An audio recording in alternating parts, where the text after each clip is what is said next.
Another deep cleaning. Chevrolet Captiva 2nd Gen 2015 model. So ito yung kondisyon ng makina niya. Ayan, puro carbon at sobrang dumi.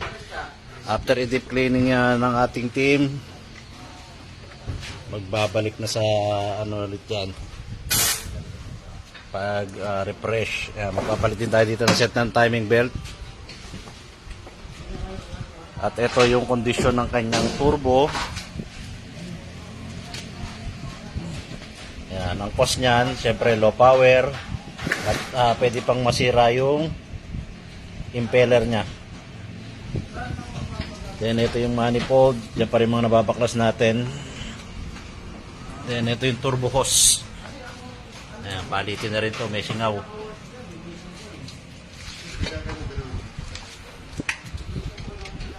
Ito mga binabaklas na AGR, manifold, exhaust, intake.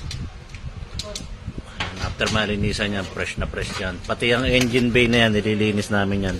Pati yung fuel rail, injector, linis na rin yan.